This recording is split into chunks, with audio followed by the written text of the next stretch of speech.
हरे Krishna.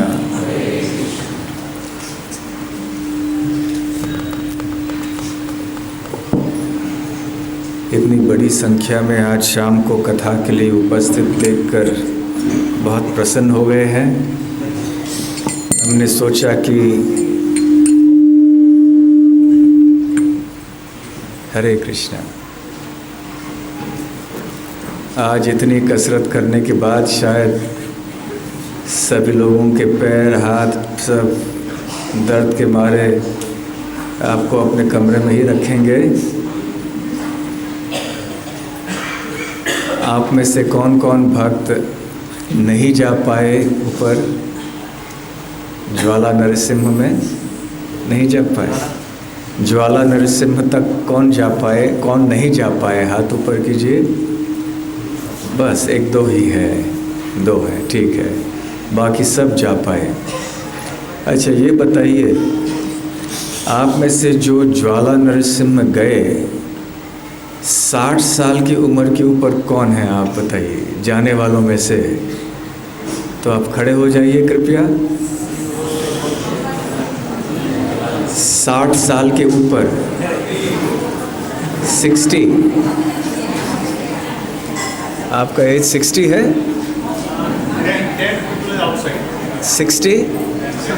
60 years old।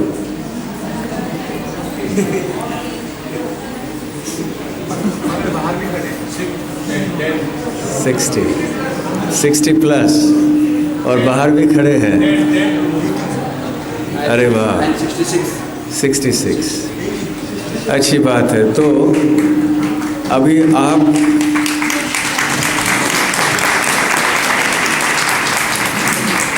आपके नाम आप यात्रा कमेटी को दे दीजिए, आपको विशेष कोई पुरस्कार मिलेगा। अच्छा ये बताइए, 70 साल के ऊपर हैं कोई जो ऊपर गए थे ज्वाला नरसिंह तक? हाथ खड़े हो जाइए कृपया। 70 के ऊपर। अरे वाह, तो आपको और विशेष कोई भेंट। तो यात्रा कमेटी के सदस्य आप सोचो क्या भेंट अब देना है।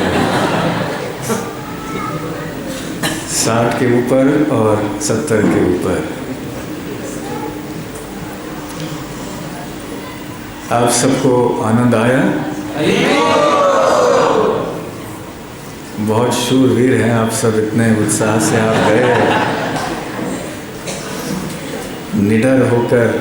ये नरसिंह देव का भाव है,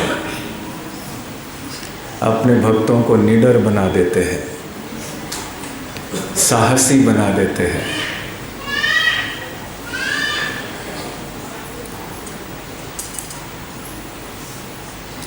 सबसे कठिन भाग कौन सा लगा आपको? उग्रस्तंभ। लेकिन उग्रस्तंभ में तो कम लोग गए ना, बहुत कम। तो भगवान की लीला स्थलियाँ सब जगह हैं।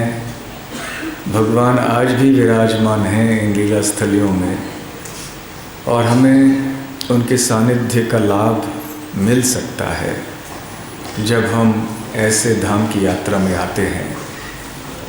अनुभव कीजिए, क्या हम सबको बहुत ज़्यादा प्रेरणा नहीं मिली है इस यात्रा से? जब हम ऐसे धाम में जाते हैं, भगवान के अलग अलग मंदिरों में घूमते हैं और भगवान का सानिध्य प्राप्त करते हैं, कहाँ जंगल में पहाड़ों में आके भगवान का संग कर रहे हैं इतने सारे भक्तों के संग में, क्या ये बहुत ही उत्साहप्रद नहीं है? इसलिए भक्तों का संग बहुत ज़रूरी है। कई भक्त हमसे ये कह रहे थे कि यदि हम अकेले आए होते तो शायद नहीं कर पाते। तो संग में एक शक्ति है, ये हमारे लिए बहुत महत्वपूर्ण बात है याद रखने के लिए। इसलिए भक्तों के संग में ऐसे एक वातावरण होना चाहिए मैत्री का, जिसमें हर एक भक्त दूसरे को भक्ति में आगे बढ़ने के लिए प्रेरित करे, मदद करे। कभी भी ऐसा कोई कार्य न करे जिससे कि दूसरा भक्त भक्ति में निरुत्साही हो जाए। ये ठीक नहीं है। एक दूसरे को इस तरह से हम भक्त समाज में साथ में रहकर प्रेरित करते हैं भक्ति में आगे बढ़ने के लिए, और यही है सच्ची मैत्री। केवल भौतिक स्तर की मैत्री वो ठीक है, परंतु उस तरह की मैत्री कभी कभी वैर या शत्रुता में भी परिवर्तित हो जाती है। अक्सर ऐसे संसार में देखा जाता है। तो यहाँ ऐसी यात्राओं में आने का उद्देश्य न केवल भगवान का संग प्राप्त करना है, परंतु भगवान के भक्तों का संग भी प्राप्त करना है। क्योंकि भगवान भक्तों के संग में ही प्राप्त होते हैं। हालांकि भगवान अपने धाम में हैं, वो अपने नाम में हैं, वो अपनी कथाओं में हैं, वैकुंठ में हैं, परंतु वो हमें प्राप्त नहीं होते हैं। जब हम भक्तों के संग में आते हैं तो भगवान अपने आप को प्रकट करा देते हैं। भगवान को समझना, उनको जानना, उनसे प्रेम करना भक्तों के संग में हमारे लिए कितना आसान हो जाता है। परंतु जब हम अकेले रह जाते हैं तो लगता है कि नहीं, ये हमसे संभव नहीं होगा। श्रील प्रभुपाद जी अक्सर ये उपमा दिया करते थे। एक पिताजी था, एक व्यक्ति थे, उसके कई पुत्र थे, लेकिन वो बच्चे जो हैं अभी बड़े हो गए थे, वो आपस में हमेशा झगड़ते थे। और ये पिताजी जो हैं बेचारे ऊब जाते थे कि क्या करें, मेरे बच्चे हमेशा लड़के आपस में झगड़ते रहते, मेरे जाने के बाद क्या होगा। तो उन्होंने एक बार उन सबको बुलाया और उनको छड़ियाँ दे दी, छोटे छोटे लकड़ियाँ दे दी, और उनको एक गुच्छे में बांध दिया। बहुत सारे थे ऐसे, और बांध कर रस्सी से उनसे कहा कि अपनी जगहों पे मार के देखो ये टूटेगा या नहीं, और नहीं टूटा। फिर उन्होंने कहा रस्सी खोल दो और ये छड़ियाँ ले लो, अब अपनी जगह पे मार के देखो कि वो लकड़ी टूटती है या नहीं। निश्चित टूट गई। तो फिर प्रभुपाद जी ने कहा कि देखो, आप सब इकट्ठे रहोगे, एक बन के रहोगे तो सबकी शक्ति बढ़ेगी। यदि आप बिखर जाओगे, अकेले रह जाओगे, तो आपकी शक्ति कम होगी, कोई भी आके आपको ख़त्म कर सकता है। तो उसी तरह से यहाँ भक्तों के समाज में आकर एक दूसरे के संग को प्राप्त करके हमें एक प्रकार की शक्ति मिलती है, प्रेरणा, उत्साह आगे बढ़ने के लिए। भक्तों के संग के बिना हो सकता है मैं ऐसे कार्य न करते। और भक्तों के समाज में एक होकर रहने का मतलब ये कोई भावुक चीज़ नहीं है। जैसे हम अक्सर कहते हैं कि यदि भक्त लोग मिलकर फिर कोई शराब के अड्डे में जाते हैं, सिनेमा में जाते हैं, कि हम तो भक्तों के संग में थे। नहीं, वो तो भक्तों का संग नहीं कहलाता। केवल बस कोई है भक्त, वैसे तो भक्त जाते नहीं इन स्थानों में, केवल एक उदाहरण दे रहे हैं।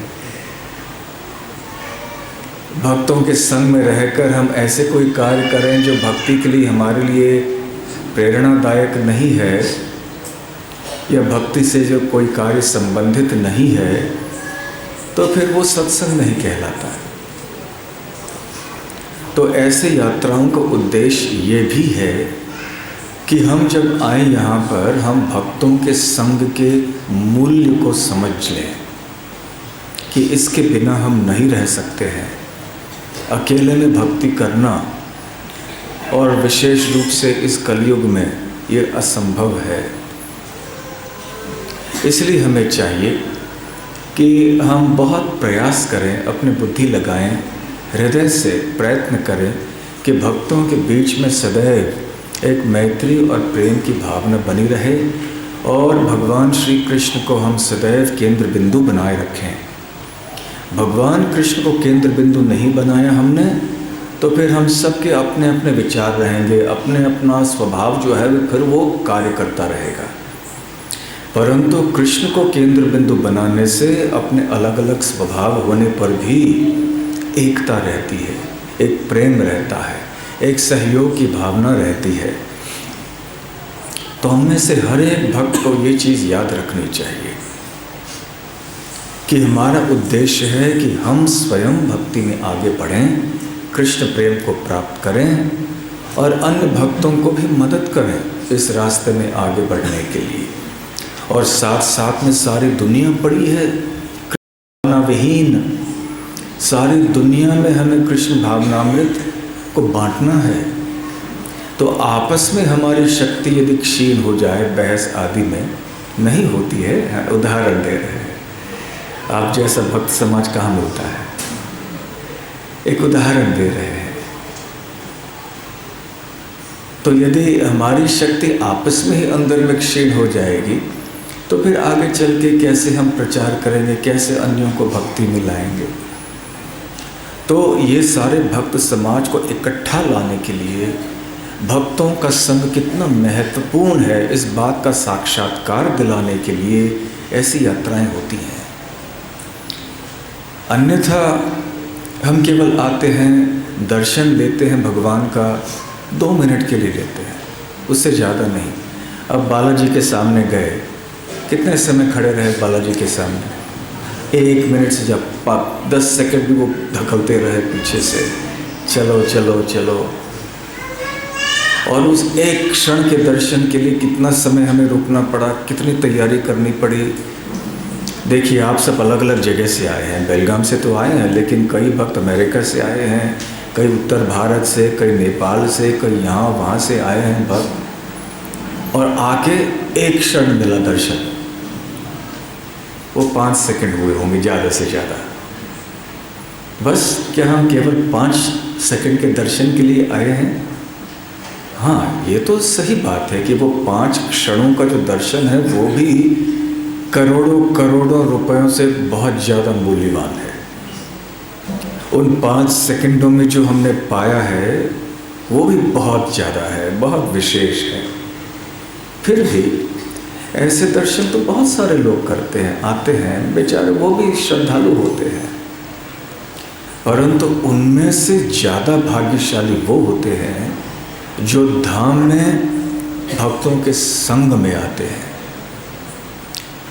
कई भक्तों का अनुभव है कि जब वो अकेले किसी धाम में जाते हैं तो उनको उतना आनंद नहीं मिलता, उतनी प्रेरणा अपने भक्ति में नहीं मिलती जितना कि तब मिलता है जबकि वो भक्तों के साथ में चलते हैं। यहाँ एक दूसरे की सेवा करने का अवसर मिलता है, एक दूसरे के अच्छे गुण देखने को मिलते हैं। आशा करते हैं कि बुरे गुण नहीं देखने को मिलते हैं। फिर साथ में मिलजुल कर हम करते हैं, फिर हमारी शक्ति बढ़ती है कि हाँ, हम अकेले नहीं, हमारे जैसे भी कितने सारे भक्त हैं। आजकल जो वातावरण है बाहर का इतना खराब है कि अच्छे से अच्छे व्यक्ति भी बह के चले जाते हैं। यहाँ तक कि जो साधन भक्ति करने वाले भक्त हैं, साधक, उनके ऊपर भी इतना प्रभाव पड़ता है बाहर की दुनिया का। बहुत शक्तिशाली है ये माया, इसलिए उसका प्रतिकार यदि हमें करना है, उसका सामना यदि करना है तो बहुत ही मजबूत भक्तों के संग की आवश्यकता है। ऐसे संग में आकर हम भले तीर्थ स्थान में जाएं, यहाँ जाएं, वहाँ जाएं, परंतु कृष्ण केंद्र बिंदु में रहें, ये महत्वपूर्ण बात है। तो यहाँ भी हम देखते हैं इतना हम चढ़े, इतने मंदिरों में गए, दर्शन कितने समय तक किया? यहाँ भी ज्वाला नरसिम्हा का दर्शन किया ना, कितने समय के लिए किया? 5 क्षणों के लिए, 10 क्षणों के लिए, 1 मिनट, 2 मिनट, 5 मिनट बस। लेकिन वो 5 क्षणों के लिए हम तैयार थे, इतना चढ़ने के लिए, इतना शरीर को कष्ट देने के लिए। खुशी से हम गए, आपके दिमाग में किसी ने बंदूक रखी थी, चाहो ऊपर जाओ, ज्वाला नरसिंह का दर्शन करना है जाओ, नहीं जाओगे तो गोली मार देंगे?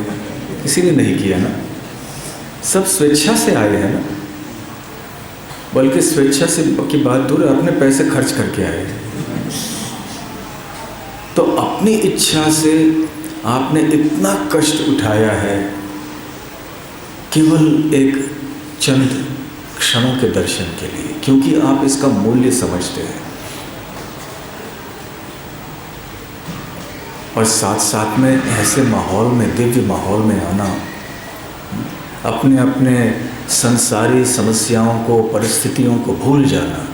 हमारे व्यापार में क्या हो रहा है, वहाँ बड़े समाज में क्या समस्या चल रही है, कोई बात नहीं। अभी हम अपने आध्यात्मिक बैटरी को चार्ज करने के लिए आए हैं, एक दूसरे की बैटरियों को भी चार्ज कर रहे हैं। तो ये सारे उद्देश्य होते हैं यात्रा के। और यात्रा में, जैसे हमने पहले दिन कहा, हम आध्यात्मिक आनंद का भोग करने ही नहीं आते हैं, हम सेवा भाव से आते हैं। एक दूसरे की सेवा करना, भगवान की सेवा करना, धाम की सेवा करना, नाम की सेवा करना। तो इसलिए हम आपको बहुत धन्यवाद देना चाहते हैं कि आप सबके साथ में रह के भी हमें इतना आनंद आ रहा है।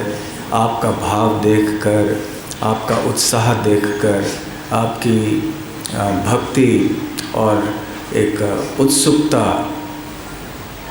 मैंने नहीं सोचा था कि इतने सारे भक्त इतने प्रेरित होंगे इतना कष्ट उठाने के लिए। इसलिए इतनी चेतावनी पहले से देते आ रहे थे तिरुपति से, लेकिन यहाँ कोई चेतावनी का फर्क ही नहीं पड़ा किसी को। ज़रूरत ही नहीं थी। तो बहुत बहुत धन्यवाद आप सबको। ऐसी कई बार यात्राएं होती हैं। एक भक्त भी बता रहे थे कि जब हम लोग ज्वाला नरसिंह से उतर के आ रहे थे तो ये यात्रा बिल्कुल यमुनोत्री की यात्रा की तरह थी। अंतर केवल इतना कि यमुनोत्री में बहुत ज़्यादा ठंडी थी, यहाँ थोड़ी गर्मी थी, परंतु जिस तरह से यमुना जी वहाँ पे से बह के आ रही थी और नैसर्गिक सौंदर्य इतना अद्भुत था, और ऊपर इतना आध्यात्मिक वातावरण, इतने ऋषि मुनियों की तपस्या की भूमि, भगवान के प्रकट होने की भूमि, और यहाँ पे भी वैसे ही भवनाशिनी नदी बहते हुए जा रही थी। उसका प्राय हम उसके उद्गम तक गए, उद्गम तो पूरा देखा नहीं, लेकिन झरना तो कम से कम देखा। और फिर आते समय नदी बहते हुए जा रही थी, कितना सुंदर दृश्य। और कहाँ फिर हमारे अब शहरों में जाएंगे, गाड़ियों की पों पों की आवाज़ें, और फिर वो मोबाइल फ़ोन का जवाब देना, और फिर अपने ये लेन देन की बातें, और कहाँ। तो इस समय भूल जाइए इस दुनिया को, वो हमारे जीवन का उद्देश्य नहीं है, ये हमारा जीवन का उद्देश्य है। यही सबसे महत्वपूर्ण कार्य हमारे जीवन में है, इससे बढ़कर कोई नहीं है। इसका मतलब ये नहीं है कि हमारे संसारी कर्तव्यों के प्रति हमें लापरवाही करनी चाहिए, नहीं, परंतु कृष्ण भगवान से जोड़ना चाहिए हमारे कर्तव्यों को। तो खैर ये विषय ऐसा है कि हम बोले जा सकते हैं, बोले जा सकते हैं। हमने सोचा नहीं था कि बोलेंगे, लेकिन आप सबको देखा तो निकल गई बात। कल भी हम जाएंगे। वैसे तो मूल कार्यक्रम था कि हम पावन नरसिंह मंदिर में जाएंगे, जो ऊपरी अहोबिलम से जाकर और फिर चढ़ना पड़ता है, जैसे हम ज्वाला नरसिंह की ओर गए। फिर कई भक्तों ने सुझाव दिया कि आज इतना चढ़ने के बाद तुरंत कल भी इतना मत चढ़ाइए, परसों जाएंगे। तो पावन नरसिंह में जाएंगे तो परसों, और कल यहाँ के निम्न अहोबिलम में जो स्थान है उनमें जाएंगे। तो चलिए बात अहोबिलम की करते हैं। अहोबिलम जैसे हम चर्चा कर रहे थे, उसके कई अर्थ हैं। व्युत्पत्ति जो कहते हैं, मतलब उसके शब्द कैसे बने, क्यों बने, अहो बिलम, अहो बलम आदि। तो इस स्थान में बहुत सारे महान हस्तियाँ आ चुकी हैं। ऐसे बताया जाता है कि श्रील रामानुजाचार्य यहाँ पर आए थे। उनका तो आंदोलन सब जगह फैलाया था उन्होंने। कर्नाटक के दक्षिण भाग में, तमिलनाडु में तो था ही, और आंध्र प्रदेश में भी इस भाग में वो आए थे। बहुत ही प्रभावशाली आचार्य रहे श्रील रामानुजाचार्य। उनका प्रभाव और उनके संप्रदाय का प्रभाव यहाँ पर है। तो अभी जितने भी नरसिम्हा मंदिर हैं यहाँ पर, इस समस्त क्षेत्र में, वो श्री वैष्णव संप्रदाय के भक्त ही करते हैं। और यहाँ पर एक अहोबिल मठ है। अहोबिल मठ ये कार्य संभालती है। और ऐसे बताया जाता है कि रामानुजाचार्य के बाद कई आचार्य हुए, और उसके बाद वेदांत देशिका नाम के आचार्य आए, उनके बाद उनके पुत्र आए, और फिर थोड़ी समय के लिए श्री वैष्णव संप्रदाय में कोई आवश्यकता थी, और उस समय यहाँ पर अहोबिलम में एक घटना घटी। वास्तव में इसका इतिहास ये है कि एक व्यक्ति थे, उस समय वो सन्यासी नहीं थे, और उनको अचानक सपने में नरसिंहदेव भगवान ने बुलाया अहोबिलम कि तुम यहाँ पर आओ। और जब वो यहाँ पर आए तो भगवान नरसिंह ने कहा, मैं तुम्हें संन्यास देना चाहता हूँ, और मैं खास मंत्र भी तुम्हें सिखाना चाहता हूँ, प्रेष मंत्र।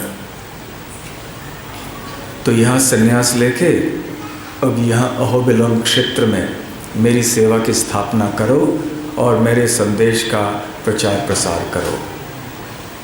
तो फिर आए, ऐसे हुआ, और फिर उनका नाम हुआ सतकोप यतीन्द्र महादेशिका।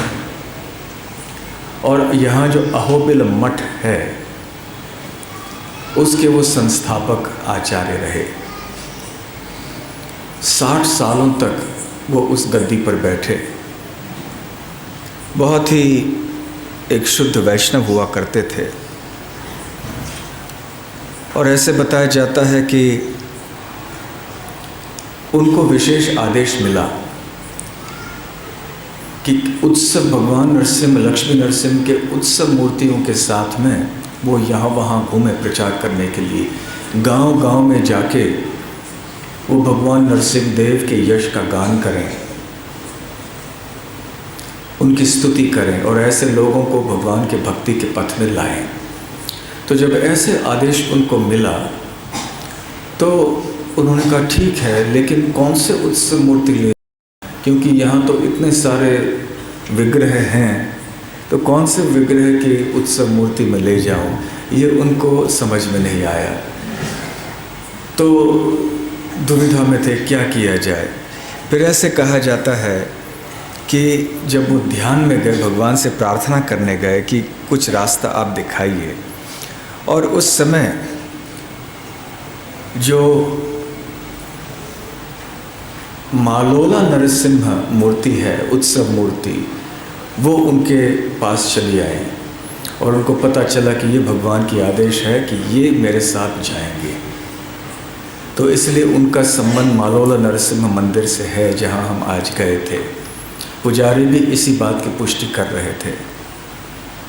तो आज भी भले 40 से अधिक 45 आचार्य हुए होंगे उनसे, और ये प्रथा तब से चल रही है कि वो मालोला नरसिम्हा के उत्सव मूर्ति लेके अपना भ्रमण करते हैं प्रचार के लिए, सब जगह जाते हैं। तो अहोबिलम मठ का यहाँ प्रभाव बहुत ज़्यादा पड़ा है। यहाँ पर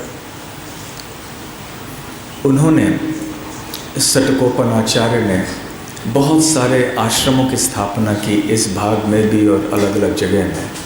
और यहाँ जितने भी नरसिम्हा मंदिर हैं उनकी स्थापना उन्होंने कराई। हमने देखा कि हम जब ऊपर जा रहे थे हमें तो कठिनाई हुई, परंतु जिन्होंने सीढ़ियाँ बनाई होंगी, जिन्होंने सारे व्यवस्था किए होंगे, उन्होंने कितना और कष्ट किया होगा। तो यहाँ ये इस मठ का, अहोबिल मठ का महत्व बहुत ज़्यादा है। और ऐसे कहा जाता है कि एक बार एक यहाँ के आचार्य थे, उन्होंने राजा से कहा, एक दूसरे प्रांत में राय जो थे वो विजयनगर राज्य के, वो तो वैष्णव थे, परंतु इस समय यहाँ इस सारे प्रांत में मुसलमान राजा का राज्य चल रहा था और इसलिए यहाँ पे भक्ति में विघ्न आ रहे थे, भगवान के मंदिरों में सेवा में विघ्न आ रहे थे। तो उन्होंने जाके यहाँ के जो मठाधीश थे उस समय, उन्होंने जाके उस यादव राय से कहा कि कृपया आप मदद कीजिए। तो राजा ने अपनी सेना को भेजा और यहाँ पे पूरी तरह से वातावरण पुनः स्थापित कर दिया जैसे कि पहले था। तो ये बहुत महत्वपूर्ण बात है, क्योंकि इसलिए यहाँ की संस्कृति अभी तक बनी रही है, इसमें कोई बदल नहीं हुआ है अभी तक। ये बड़े भाग्य की बात है कि बाहर के संसार का स्पर्श इतनी ज़्यादा यह नहीं हुआ। जितने भी अन्य तीर्थ स्थान हैं, बाहर के संसार का प्रभाव इतना ज़्यादा है। सब जगह सिनेमा के गाने चलते हैं, ज़ोर ज़ोर से चलाते हैं। धामों में भी बड़े बड़े इमारतें बन गई हैं। लोगों को बहुत लोभ हो गया है पैसा पाने के लिए। इस तरह का भाव अभी यहाँ नहीं दिखाई पड़ता है। और एक दृष्टि से अच्छा है कि ये सारे मंदिर इतने अंदर जंगल में, पहाड़ों में है कि केवल जो बहुत ही श्रद्धालु भक्त हैं वही जाते हैं वहाँ पर। वैसे कई बार ये प्रश्न पूछा जा सकता है कि भगवान ने ऐसा क्यों किया, इतने ऊपर मंदिर पहाड़ में जाके, जंगल में जाके, ताकि हमें इतना कष्ट लेना पड़े। देखिए, ऐसा है, जो चीज़ आसानी से मिलती है ना, हम उसे सस्ता लेते हैं। ये हमारी मानसिकता होती है साधारण तौर से। और जो आसानी से मिल जाती है वो आसानी से हम खो भी देते हैं, क्योंकि उसका मूल्य नहीं जानते। परंतु किसी चीज़ को जब हम बहुत कठिनाई से प्राप्त करते हैं तो उसका मूल्य हम समझ लेते हैं। जैसे किसी व्यक्ति ने, समझ लीजिए, शुरुआत की कुछ धन कमाने के लिए, उसके पास शुरुआत में कुछ नहीं था या बहुत कम था, लेकिन अपने परिश्रम से बहुत कठिन दिन देख कर परिश्रम करके फिर बहुत धनी बन गया। अब उससे पैसे का मूल्य पता होता है। परंतु उसके बाद वाले पीढ़ी में जो आते हैं फिर, उनके लिए तो आसान है ना, पैसा आ गया आराम से। ऐसे कितने बड़े बड़े बहुत धनी परिवारों में देखा जाता है। 1, 2, 3 पीढ़ियों के बाद में बिगड़ने की संभावना रहती है, क्योंकि बहुत आसानी से आ गया है। तो जो आसानी से आ जाता है उसका मूल्य हमें समझ में नहीं आता। उसी तरह से इसलिए भगवान कृष्ण भी, ऐसे रूप गोस्वामी भक्ति रसामृत सिंधु में कहते हैं, भगवान श्री कृष्ण अपने उपासकों को भक्ति के सिवाय सब कुछ देने के लिए बहुत आतुर रहते हैं, आसानी से दे देते हैं। भगवान कृष्ण के पास जाते हैं, हमें क्या चाहिए, हमें पैसा चाहिए, ठीक है। हमें कुछ प्रसिद्धि चाहिए संसार में, ठीक है। स्वर्गलोक में जाना है, ठीक है। मोक्ष चाहिए, ठीक है। भक्ति चाहिए, हाँ, मुझे सोचना होगा, कृष्ण कहते हैं, क्योंकि ये ऐसी महत्वपूर्ण चीज़ है कि भगवान को सोचना पड़ता है। जो भगवान का शुद्ध भक्त बन जाता है वो भगवान को खरीद लेता है, भगवान उसके वश में आ जाते हैं।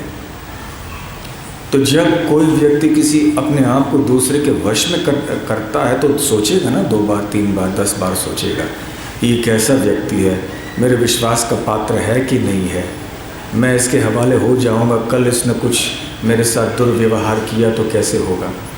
तो उसी प्रकार से कृष्ण परीक्षा लेते हैं भक्तों की। देखने के लिए कि उनके भक्त कितने श्रद्धालु हैं। इसलिए भक्तों के जीवन में कभी कभी कठिनाइयाँ बहुत आती हैं। प्रहलाद को देखिए, हम उनकी भूमि में हैं यहाँ पर, कितना कष्ट हुआ उनको। जब हमें कष्ट होता है तो प्रहलाद का स्मरण करना चाहिए। कम से कम हमें तो कोई आग में नहीं डाल रहा है ना, कम से कम हमें तो कोई पागल हाथी के पैरों के नीचे कुचलवाने का प्रयास तो नहीं कर रहा है ना, कोई तो हमें किसी खड्डे में डालकर जहरीले सांपों के बीच में तो नहीं फेंक रहा है ना, कोई तो हमें ऊंचे पहाड़ में उठाकर ले जाकर पहाड़ से नीचे तो फेंकने की कोशिश नहीं कर रहा है ना, कोई तरह तरह के यंत्रों से और अस्त्र शस्त्रों से प्रहार करने की भी कोशिश नहीं कर रहा है ना। और सब देखिए, प्रहलाद केवल 5 साल के भक्त थे। उनकी आयु कितनी कम होने पर भी वो विचलित नहीं हुए, क्योंकि उनकी श्रद्धा इतनी पक्की थी भगवान में। तो हमारे जीवन में भी जब ऐसे कोई आपत्तियां आती हैं, कोई कष्ट आते हैं, हमें इतना विचलित नहीं होना चाहिए। हमें कोशिश करनी चाहिए भगवान को बड़े दृढ़ता से अपने जीवन में केंद्र बना के रखें, उनके लिए हम जिएं, फिर सब कुछ अपने आप ठीक हो जाता है। तो खैर, अब बात यह है कि भगवान कठिन बनाना चाहते हैं भक्ति को, क्योंकि वो भक्तों जो वो भेद करना चाहते हैं कि श्रद्धालु भक्त कौन है और श्रद्धालु कौन नहीं है। जो श्रद्धालु हैं वो कितना भी कष्ट लेने के लिए तैयार होते हैं भगवान के लिए, और जो श्रद्धालु नहीं होते हैं वो सोचते हैं अरे क्या जाना इतना दूर, घर में बैठ के सिनेमा देख सकते थे, अब कहाँ जाएंगे वहाँ इतनी दूर, ना रहने का ठिकाना, ना वहाँ क्या होगा, कैसे रहेंगे, क्या करेंगे, इतना दूर जाना आना बहुत कष्ट होता है। तो भगवान कहते हैं ठीक है, यदि हम कष्ट नहीं लेना चाहते तो मूल्यवान वस्तु भी नहीं मिलेगी हमें। देखिए, नकली रत्न आपको खरीदने हैं तो कम पैसे में मिल जाएंगे बाजार में, ऐसे रत्नों की कमी नहीं है। असली रत्न खरीदना हो, कोहिनूर या ऐसे कुछ, बहुत से पैसे देने पड़ेंगे, क्योंकि उसका मूल्य बहुत ज़्यादा है। तो भक्ति सबसे मूल्यवान चीज़ है, इससे बढ़कर कोई भी चीज़ नहीं है। इसलिए भगवान देखते हैं कि इस सबसे मूल्यवान वस्तु को खरीदने के लिए कौन तैयार है, कौन खरीदेगा। कृष्ण भक्ति रस भावता मति क्रियते यदि कुतोपि लभ्यते तत्र लौल्यम अपि मूल्यम एकलम जन्म कोटि सुकृतैर न लभ्यते। रूप गोस्वामी कहते हैं कि यदि आप कृष्ण भक्ति की रस के अमृत का पान करना चाहते हो तो जल्दी से इस कृष्ण भक्ति को खरीद लो, जहाँ से भी वो उपलब्ध है वहाँ खरीद लो। कौन से शॉपिंग बाज़ार में है, कौन से दुकान में है, कौन से मॉल में है, जहाँ भी मिले, परंतु कहाँ मिलता है ये मूल्यवान वस्तु? केवल जहाँ उपलब्ध है वहीं मिलेगा ना, और वो है भक्तों का संग। और फिर भक्तों के संग में आकर रूप गोस्वामी कहते हैं कि यदि कृष्ण को पाना है, कृष्ण भक्ति के रस को पाना है, तो मूल्य चुकाना होगा। उसके लिए मूल्य क्या है? तत्र लौल्यम, लालायित होना चाहिए, हमें बहुत आतुर होना चाहिए, लोभी होना चाहिए। जिस तरह से संसार के वस्तुओं के प्रति लोग संसार में लोभी रहते हैं, उसी तरह से हमें भगवान कृष्ण की प्राप्ति के लिए लोभी होना चाहिए। ये दिल मांगे मोर इस दिशा में होना चाहिए, मुझे और कृष्ण चाहिए और भक्ति चाहिए। जब ऐसी हमारी भावना रहती है तो फिर निश्चित ही भगवान प्रसन्न होकर कहते हैं तुम अब योग्य हो गए हो, मैं तुम्हें ये अनमोल भेंट दूंगा। पुराने ज़माने में तीर्थ यात्रा, जैसे हम पहले दिन भी चर्चा कर रहे थे, कितनी कितनी कठिनाइयों का सामना लोगों को करना पड़ता था। दक्षिण भारत से बद्रीनाथ कोई जा रहे हैं, बद्रीनाथ से कोई रामेश्वरम आ रहे हैं, कहाँ कोई द्वारका जा रहे हैं आसाम से। ऐसे लोगों को पैदल आना जाना पड़ता था।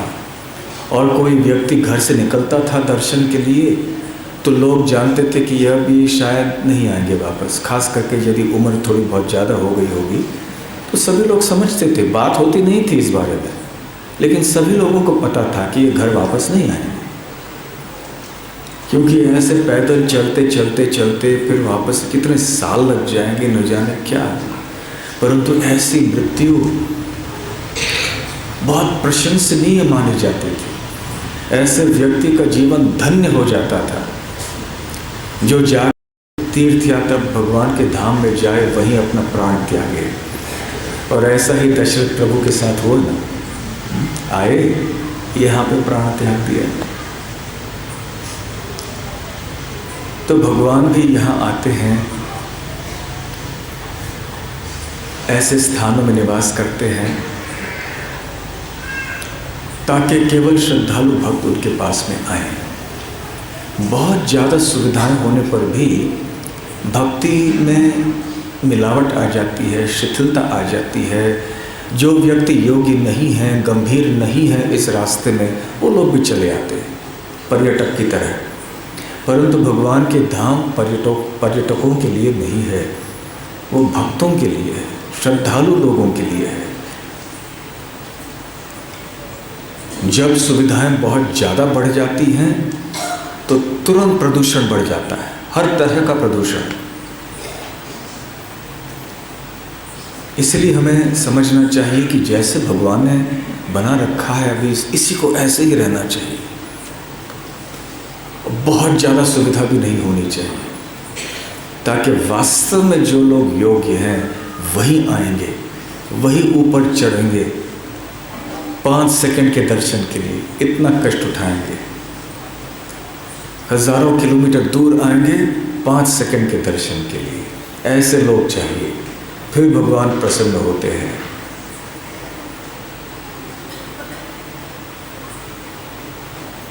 वहाँ मालोल नरसिंह मंदिर में हम पुजारी से बात कर रहे थे, वो भी श्री वैष्णव संप्रदाय के हैं और हो सकता है नहीं, अवश्य अहोबिल मठ से संबंधित होंगे।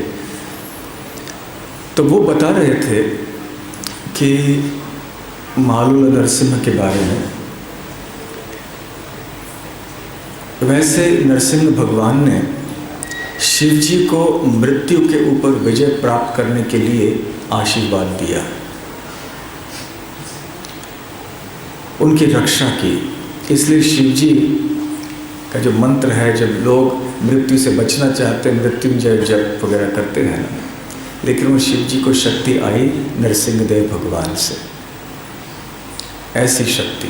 फिर वो कह रहे थे कि जब ब्रह्मा जी पुनः अपने दिवस के प्रारंभ में सृष्टि की रचना करना चाहते थे और वेद जो है उनसे छीन ले गए थे, वो वापस वेद चाहते थे, तो वो भगवान नरसिंह देव के पास आए कि कृपया मुझे कुछ 4 वेद दे दीजिए, अब वो खो गए हैं।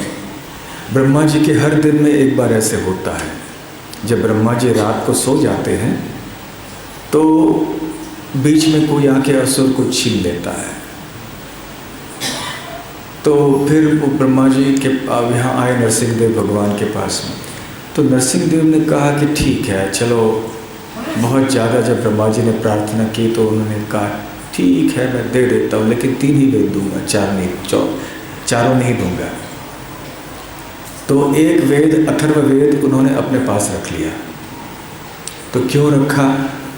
उन्होंने ब्रह्मा जी से कहा कि देखो आपने बहुत बड़ी गलती की, आपने इस हिरण्यकश्यप को ऐसे वरदान दिया, क्योंकि उसने कहा मुझे ऐसे वरदान दीजिए कि मैं अमर हो जाऊं।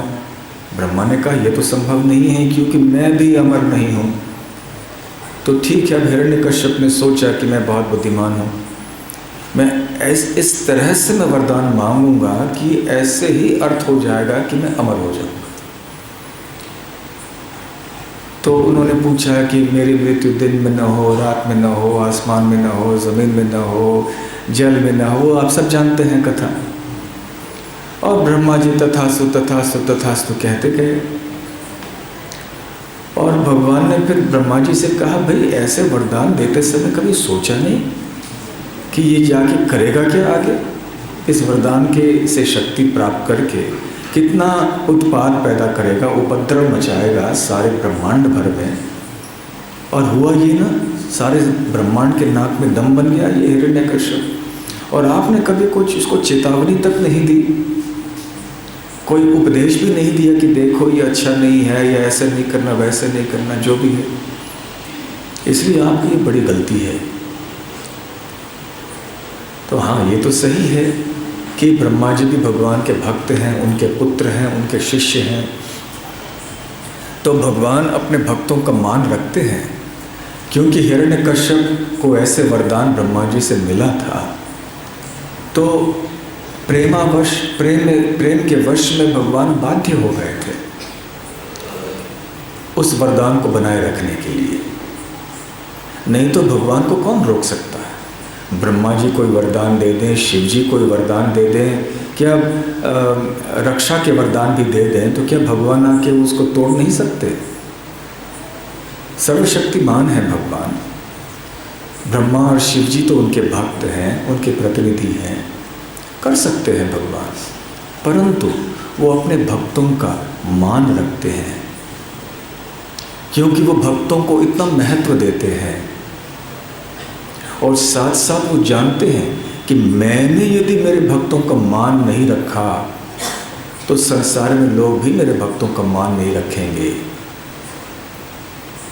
भले मेरे प्रति लोगों के मन में श्रद्धा कम हो जाए, परंतु मेरे भक्तों के प्रति लोगों की श्रद्धा कम नहीं होनी चाहिए। इसलिए भगवद गीता में भी भगवान श्री कृष्ण अर्जुन से क्या कहते हैं? कौन्तेय प्रतिजानीहि न मे भक्तः प्रणश्यति। कि हे अर्जुन, सब जगह दुनिया में जाके घोषणा कर लो कि मेरे भक्त का विनाश कभी नहीं होता है। अब ये प्रश्न उठाया जाता है कि भगवान ने अर्जुन से क्यों कहा कि तुम जाके ये कहो, खुद क्यों नहीं कहे उन्होंने? क्योंकि वो सोच रहे थे कि शायद लोग मेरे ऊपर विश्वास न भी करें, परंतु मेरे भक्त में विश्वास करेंगे। इसलिए कहा कि अर्जुन तुम कहो। तो ये भगवान का स्वभाव होता है। तो खैर, तो भगवान ने मान रखा, परंतु बाद में ब्रह्मा जी से कहा, देखो आइंदा ऐसे नहीं करना, देखो असुर ऐसे ऐसे हो जाते हैं, क्या क्या क्या कर डालते हैं यहाँ पर। वैसे देखा जाए तो आखिर में ये भी तो भगवान की लीला ही थी ना। नहीं तो आज हम प्रहलाद का नाम क्यों कैसे सुनते? इतने सारे राजा हुए, उनके पुत्र हुए, इतने सारे राजकुमार हुए, सबको तो याद नहीं करते ना हम। प्रहलाद को याद रखते हैं, क्यों? भक्ति के कारण। तो हालांकि ब्रह्मा जी ने ऐसे वरदान तो दे दिया, परंतु हमें देखना चाहिए कि ये भगवान की एक योजना थी। भगवान अपने नाट्य लीला को रचाना चाहते थे, अपने उद्देश्य को पूर्ण करना चाहते थे। ये है लीला भगवान की, भगवान की इच्छा के अनुसार चलती है। भगवान अपने उद्देश्यों की पूर्ति के लिए ऐसे लीलाओं की रचना करते हैं। तो प्रहलाद की रक्षा उन्होंने कर ही दी। ब्रह्मा जी से कहा कि ठीक है, अब आप देखिए कि आगे ऐसे नहीं करेंगे। तो अब यहाँ नरसिंहदेव भगवान ने ब्रह्मा जी से कहा, इसलिए मैं चौथा वेद अपने पास रख रहा हूँ, तो मैं 3 ही दे रहा हूँ। और चौथा वेद था अथर्व वेद। और वो पुजारी बता रहे थे कि इसमें वनाद्री आदि औषधियों का वगैरह काफ़ी कुछ वर्णन है। तो भगवान नरसिंहदेव फिर आके रहे वन में, जंगल में, कंदमूल और जड़ी बूटियों के बीच में यहाँ आके रहे हैं। कितने खुश लगते हैं नरसिंहदेव भगवान जंगल में। हालांकि ज़्यादा कोई सुविधा नहीं है। केवल आप जैसे जो श्रद्धालु भक्त होते हैं, जब आते हैं तो भगवान बहुत प्रसन्न हो जाते हैं। समय समय पर ऐसे लोग आते रहते हैं। वैसे ये स्थान लक्ष्मी देवी की तपोभूमि भी है।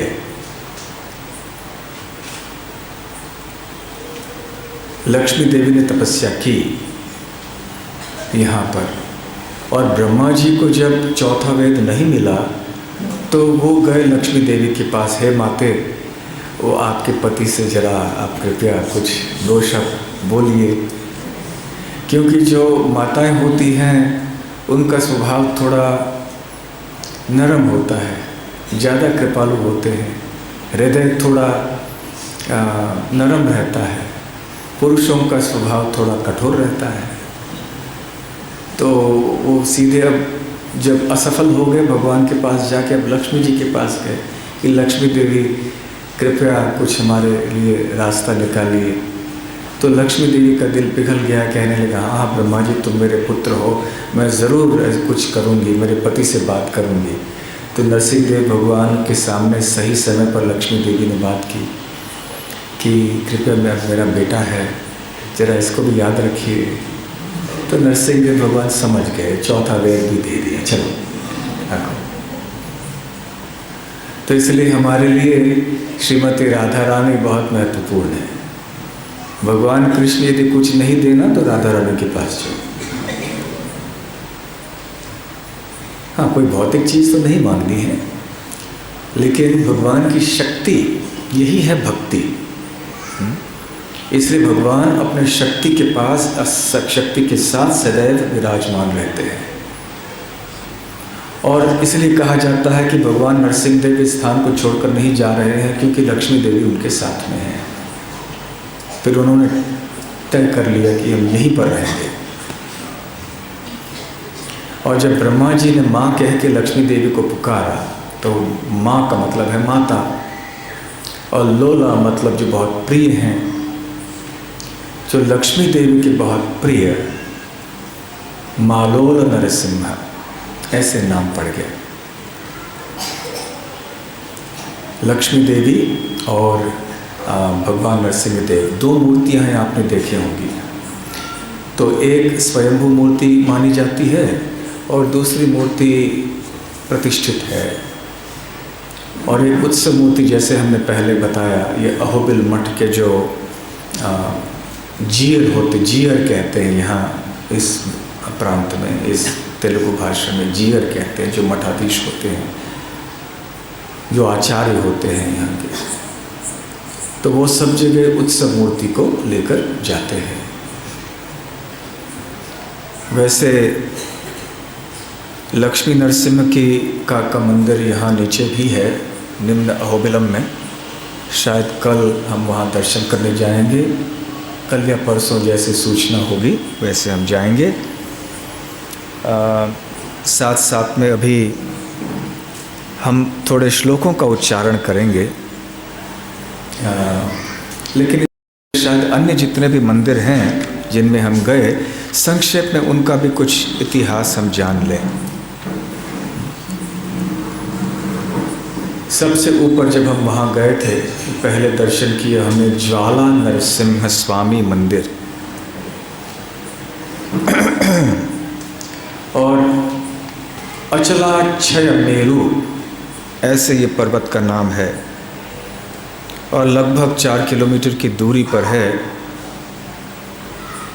अहोबिल स्वामी या उग्र नरसिंह स्वामी मंदिर से। और ऐसे कहा जाता है कि ये वो स्थान है, ज्वाला नरसिंह मंदिर, जहाँ भगवान नरसिंह देव का जो क्रोध है वो एक शिखर पर पहुँच गया। भगवान जब देखते हैं कि उनके भक्तों को कोई कष्ट दे रहा है, तो वो तुरंत नज़र डालते हैं वहाँ पर कि ये क्या हो रहा है, मेरे भक्तों को कष्ट दे रहा कोई। फिर देखते हैं, कभी कभी तुरंत नहीं आते हैं, यदि कष्ट छोटा सा हुआ तो वो निपटा लेते हैं किसी दूसरे तरह से। लेकिन जब कष्ट बढ़ता जाता है, भगवान का गुस्सा बढ़ते रहता है। और जब कष्ट देना इतना बढ़ जाता है तो भगवान का गुस्सा इतना बढ़ जाता है, सीमा तक पहुंच जाती है। कभी कभी भगवान फिर यहाँ आके अपनी लीला करते हैं। जैसे प्रहलाद को बचाते भगवान पहले भी बचा सकते थे ना, इतनी छूट हिरण्यकश्यप को क्यों दे दी उन्होंने? हिरण्यकश्यप ने इतने सारे तरीके अपनाए प्रहलाद को मार डालने के लिए। तो नरसिंहदेव भगवान तो पहले बाहर ही आ सकते थे, भाई क्या किया तुमने, लेकिन हर चीज़ को बढ़ने देते हैं। और यदि ऐसा नहीं करते भगवान, यदि जल्दी ही भगवान चले आते वहाँ पर, तो प्रहलाद का गौरव नहीं होता ना। अब प्रहलाद ने इतना कुछ सहा और विचलित नहीं हुए, साथ साथ में उनको कोई हानि भी नहीं पहुंची। तो ये 2 या 3 महत्वपूर्ण संदेश भगवान नरसिंहदेव बताना चाहते थे, इसलिए उन्होंने देरी कर दी आने के लिए। वास्तव में देरी नहीं है, वो शीघ्र ही आते हैं। और यदि हमें ऐसे लगे कि नहीं जल्दी आना चाहिए था, तो उसके पीछे ये कारण है। एक कि वो भक्तों का गुण गौरव दुनिया को बतलाना चाहते थे कि देखो मेरे भक्त इतने श्रद्धालु होते हैं, इतना प्रेम उनके हृदय में मेरे प्रति रहता है कि बड़े से बड़े आपत्तियां जीवन में आने पर भी वो विचलित नहीं होते हैं, मुझे कोसते नहीं हैं, मुझे दोष नहीं देते हैं कि भगवान तुमने मेरे साथ ऐसा क्यों किया। एक बार भी प्रहलाद ने ऐसे नहीं कहा, बल्कि केवल हाथ जोड़ के आंख बंद करके भगवान नरसिंहदेव का स्मरण कर रहे थे, उनका नामोच्चारण कर रहे थे। राखे कृष्ण मारे के, मारे कृष्ण राखे के।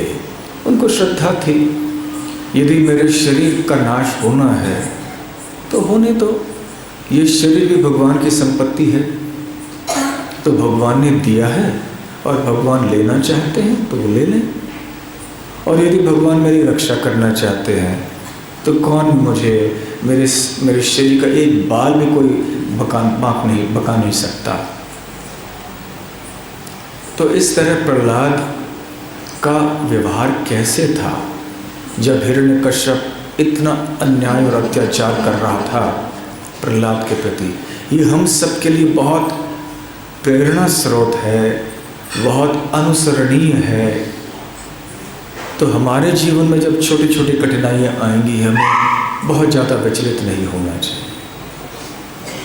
तो ये पहला कारण था कि भगवान नरसिंहदेव को गुस्सा आने पर भी वो इतनी जल्दी नहीं आए। दूसरा कारण कि यदि वो जल्दी आते तो इतनी सारी लीलाएं और नहीं होती। प्रहलाद के बारे में इतनी बात करने के लिए विषय नहीं होता हमारे पास। अब हमारे पास विषय है, देखो प्रहलाद के पास के साथ ऐसे हुआ, उनके साथ ऐसे हुआ, ऐसे भी हुआ, और फिर भी वो बचे। तो लोगों की श्रद्धा भगवान में बढ़ेगी कि भगवान ने हर पल अपने भक्तों की रक्षा की। भगवान कभी भी अपने भक्तों से दूर नहीं जाते हैं, अपने भक्तों को ठुकराते नहीं हैं, उनको त्यागते नहीं हैं। इसलिए हमें पूरा विश्वास रखना चाहिए। हमारे जीवन में कठिन से कठिन परिस्थिति भी क्यों न आए, भगवान में विश्वास हमारा कम नहीं होना चाहिए। कभी भी भगवान को दोष नहीं देना चाहिए कि मेरे साथ ऐसे क्यों हुआ। और भगवान अवश्य रक्षा करेंगे, परंतु अपनी तरह से रक्षा करेंगे।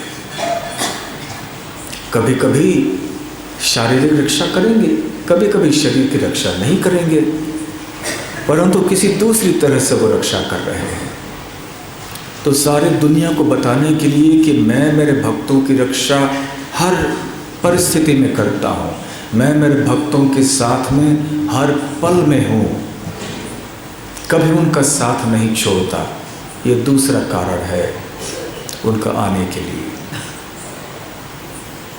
और फिर जब गुस्सा उनका बढ़ने लगा और उनके भी वश के बाहर चला गया, अब तो मैं सहन नहीं कर सकता, बस अब बहुत हो गया, अब ये लीला वीला बात छोड़ो, अब ये मेरे भक्त की बात है, अब तो मुझे जाना ही होगा। जब ऐसी बात आ जाती है तो फिर भगवान आ जाते हैं और ऐसे आग बबूले हो जाते हैं क्रोध से कि ब्रह्मा जी, शिव जी, यहाँ तक लक्ष्मी देवी भी दूर दूर कांपने लगते हैं। मालोल नरसिंह की कथा में पहली बार ऐसे हुआ कि ब्रह्मा जी नरसिंह देव से भाग गए और जब वापस आए पूछने के लिए, वेदों के लिए, जबकि नरसिंह देव अब थोड़े ठंडे हो गए थे, तो नरसिंह देव भगवान ने ब्रह्मा जी से पूछा कि अब भाग के क्यों चले गए? कौन भागता है? जिसने कोई गलत काम किया है वही भागता है। तो तुम्हारी गलती थी, तुमने हिरण्यकश्यप को बस, जैसे बम्बई की भाषा में कहते हैं, बिंदास आशीर्वाद दे दिया और तुम तो मुक्त हो गए, और देखो मुझे फिर ये निपटाना पड़ा, और मेरे भक्त को देखो कितना कष्ट हुआ।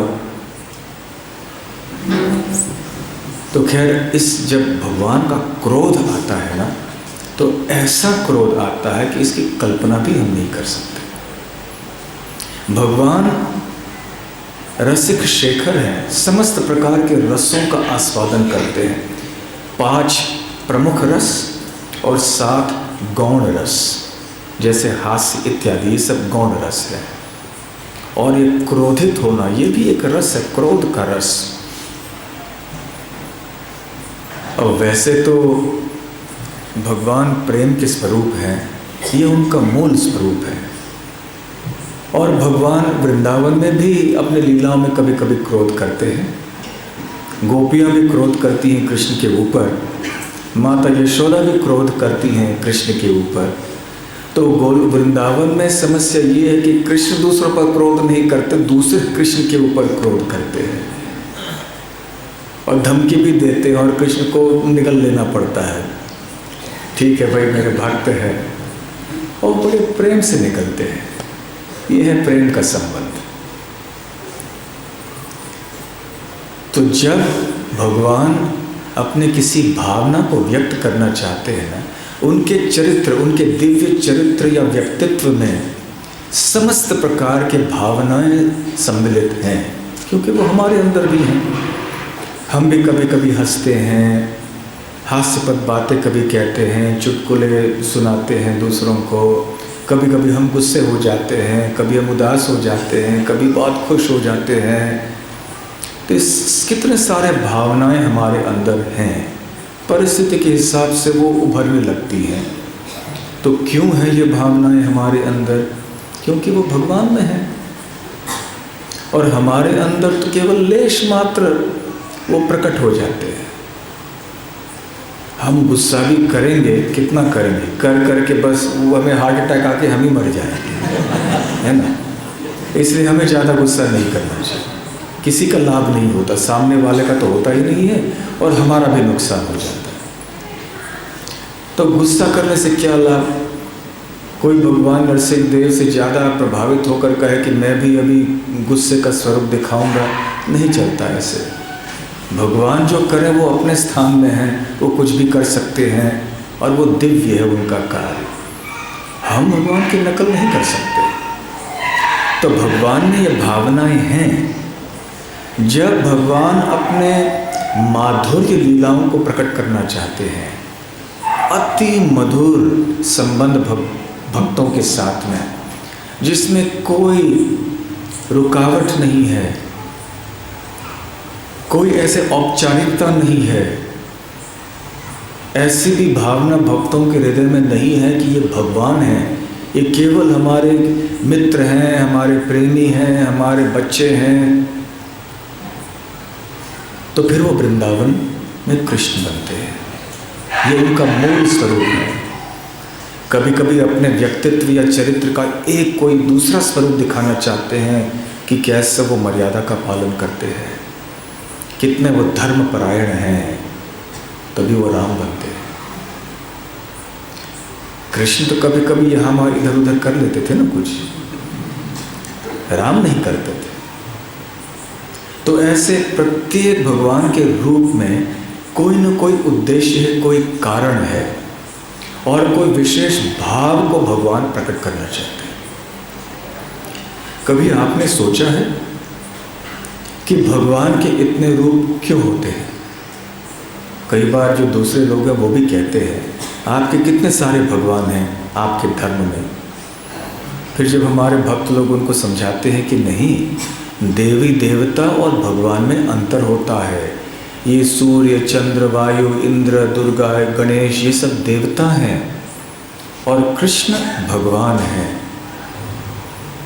तो ठीक है, वो कहते हैं, पर थोड़े जो जानकार होते हैं ना, वो आगे बात को बढ़ाएंगे। लेकिन आप कहते हैं कृष्ण भगवान है, लेकिन आप नरसिंह की पूजा करते हो, राम की पूजा करते हो, मत्स्य अवतार, ये भी तो कितने सारे भगवान हो गए।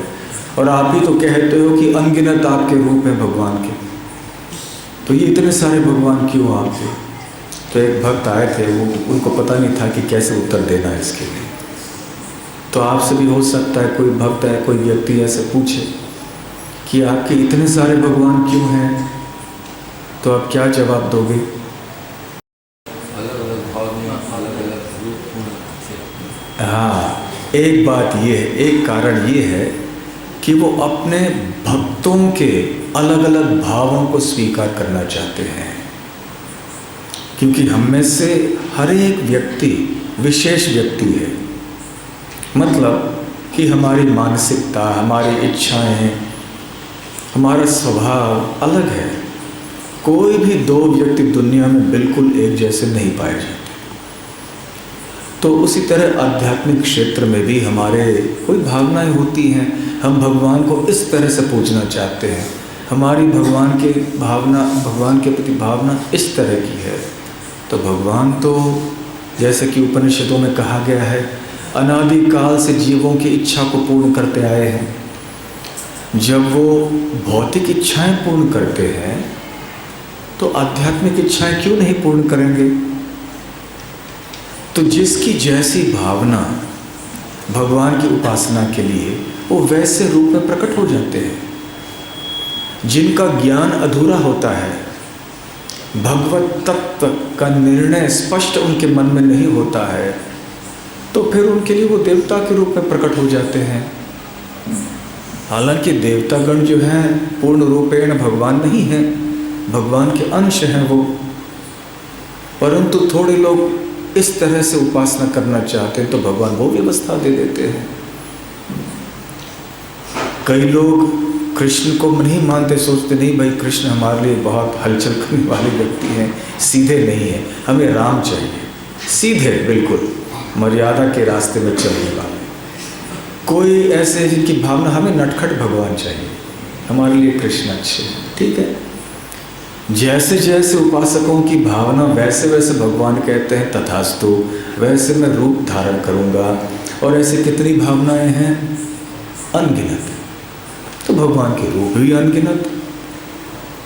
दूसरी बात, यदि हमारे अलग अलग भावनाएं हो सकती हैं, ये समस्त प्रकार की भावनाएं तो भगवान में हैं, जैसे हम पहले कह रहे थे, तो भगवान भी अपने आप को अलग अलग रूपों में व्यक्त करते हैं इन भावनाओं को प्रकट करने के लिए और इनका स्वाद लेने के लिए।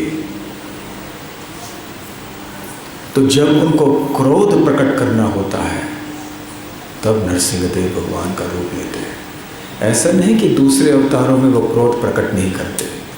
श्री राम ने भी तो क्रोध प्रकट किया ना, जब रामेश्वरम के आगे सेतु बंध में थे और समुद्र के तट पे उन्होंने समुद्र देव को बुलाया, वो नहीं आए 3 दिनों तक। राम की आंखें लाल लाल हो गई, आँख बबूले होकर उन्होंने अपनी तीर को छोड़ना ही चाहा। तब घबराकर समुद्र देव आ गए क्षमा याचना करते हुए। फिर राम को तीर तो छोड़नी पड़ी, फिर वो छोड़ी तो चले गए मेरू राजस्थान में रेगिस्तान के इलाके में। खैर वो कथा तो अलग है। तो भगवान कृष्ण ने भी क्रोध किया समय समय पर, परंतु क्रोध के मूर्तिमान स्वरूप भगवान नरसिंहदेव है। इसका मतलब ये नहीं कि भगवान नरसिंहदेव हमेशा क्रोधित रहते हैं, उनके भी अलग अलग स्वभाव हैं। लेकिन भगवान का क्रोध यदि जानना है तो नरसिंह देव के पास है। क्रोध क्या चीज़ होती है वो समझना है तो भगवान नरसिंह देव को देखना चाहिए। जब पहली बार नरसिंह देव भगवान प्रकट हुए उग्र स्तंभ से, तो हिरण्यकश्यप तो पूरी तरह से हिल गए कि ये कौन, क्या आवाज़ है और ये कौन है जो आ गए। और ऐसा गुस्सा प्रकट किया उन्होंने कि हिरण्यकश्यप का वध करने के बाद भी सभी लोग घबरा रहे थे उनके सामने आने के लिए, और इतने घबराए हुए थे कि किसी ने जाकर इतना भी नहीं कहा कि भगवान आप कृपया आसन ग्रहण कीजिए, उतना भी नहीं कहा, क्योंकि सब इतने घबराए हुए थे। तो आके भगवान ने कहा कोई निमंत्रण नहीं दे रहा तो क्या करें, मैं खुद जाके बैठ जाऊँ। तो हिरण्यकश्यप के राजगद्दी पे जाके बैठ गए भगवान। फिर भी वो गुस्सा शांत नहीं हुआ, और जैसे सिंह करता है अपना सिर उठा के गरजता है। आपने देखे कभी चित्र ऐसे सिंह को गरजते हुए कभी सुना है? क्या होता है यदि सिंह पास में हो और वो गरजे तो क्या होता है? डर लगता है ना। तो नरसिंह देव बैठ के उनका गुस्सा शांत नहीं हुआ था और वो गरज रहे थे, क्योंकि उनका गुस्सा बढ़ते बढ़ते बढ़ते बढ़ते बढ़ते इस सीमा तक पहुंच गए कि उनका और वो सहन नहीं कर पाए। तो ज्वाला नरसिंह मंदिर वो स्थान है जहां भगवान का क्रोध अपनी सीमा तक शिखर पर पहुंचा, और उसके बाद फिर वो उग्र स्तंभ से प्रकट हो गए। तो ये है ज्वाला नरसिंह की थोड़ी बहुत कथा। और जहाँ तक अहोबिल नरसिंह मंदिर है, जिस मंदिर का दर्शन हम आज नहीं कर पाए, लेकिन जिस मंदिर के सामने ही हम उपस्थित हुए थे, आज इकट्ठे हुए थे, वो वास्तव में ऊपरी अहोबिलम का और समस्त अहोबिलम का मुख्य मंदिर माना जाता है और सबसे प्राचीन मंदिर है। निम्न अहोबिलम से लगभग 7-8 किलोमीटर की दूरी पर है। और भगवान जब अपना उग्र रूप दिखाते हैं तो उन्हें उग्र नरसिंह कहते हैं। ये भी स्वयंभू मूर्ति मानी जाती है। भगवान के कई भाव होते हैं, नरसिंह देव भगवान के भी। शांत नरसिंह हैं, योग नरसिंह हैं, स्थाणु नरसिंह हैं, और उग्र नरसिंह एक विशेष रूप है। मायापुर में कौन से रूप हैं हमारे मंदिर में? हाँ, उग्र नरसिंह है, स्थाणु है, क्योंकि एक तरह से खड़े हैं। परंतु जब वो हिरण्यकश्यप को अपने गोदी में बिठाकर अपने दिव्य नाखूनों से वक्षस्थल फाड़ देते हैं और हिरण्यकश्यप की अथड़ियों को निकाल कर अपने गले में माला की तरह पहनते हैं, ये तो भयानक है ना, उग्र है ना ये। तो भगवान नरसिंह देव जब करते हैं ऐसा काम तो ये दिव्य होता है, ये लीला होती है। हम खून का स्पर्श भी करते हैं तो हमें स्नान करना पड़ता है, और किसी दूसरे का खून करते हैं तो बस और तो दूसरी बात है। तो भगवान श्री नरसिंह देव ने उग्र रूप धारण किया। सौम्य नहीं था वो रूप, और अपने क्रोध के कारण वो ऐसे दिख रहे थे बहुत भयानक। केवल प्रहलाद ही थे जो डरे नहीं। और जब ब्रह्मा जी पीछे हट गए, शिव जी पीछे हट गए, लक्ष्मी देवी ने भी कहा भाई इनसे मैंने विवाह नहीं किया था, वो भी पीछे हट गए। तब ब्रह्मा जी ने कहा बेटा प्रहलाद तुम ही हो अकेले, और तो कोई भगवान के सामने जा ही नहीं सकता। और प्रहलाद निडर होकर चले गए। और जैसे ही भगवान ने प्रहलाद को सामने देखा, उनका हृदय पिघल गया। और फिर वो शांत हो गए। प्रहलाद के सर पर अपने कर कमल रखे, आशीर्वाद दिया प्रहलाद को। फिर प्रहलाद ने भगवान की स्तुति की। भगवान ने भी बहुत स्तुति की प्रहलाद की, बहुत आग्रह किया कि मुझसे कुछ मांगो। प्रहलाद ने केवल भक्ति मांगी, भक्तों की सेवा मांगी। तो खैर ये उग्र नरसिंह रूप जो है ये भी काफ़ी प्रभावशाली है। ऐसे बताया जाता है हमारे मायापुर मंदिर के विग्रह के सामने, क्योंकि वो उग्र रूप जो है वो ज़्यादा देर कहीं टिकता नहीं है। मतलब जब शिल्पीकार बनाता है, पहले तो उनको जब ऐसे चित्र हुआ इस तरह के मूर्ति की हमें स्थापना करनी है, तो जगह जगह दक्षिण भारत में आके उन्होंने शिल्पीकारों से बात की। हर एक ने कहा नहीं बाबा नहीं, हम ये नहीं बनाएंगे। एक तैयार हो गए स्थापति। ये भी एक विद्या है, एक विज्ञान है। ये ऐसे नहीं कि कोई शिल्पीकार जानता है बस किसी तरह से कर दिया हो गया, नहीं। इसके पीछे बहुत चीज़ें हैं, गणित भी बहुत है, माप तो बहुत करना पड़ता है। आँखें कितने बड़े होने चाहिए, कान कैसे होने चाहिए, नाक कैसे, और हर एक शरीर का छोटे से छोटा अवयव का वर्णन होता है, उसका माप होता है, जो भाव होता है जो व्यक्त होना चाहिए मुखारविंद पर, उसका भी वर्णन होता है। तो खैर एक स्थापति तैयार हो गए और उनको बहुत समय लगा।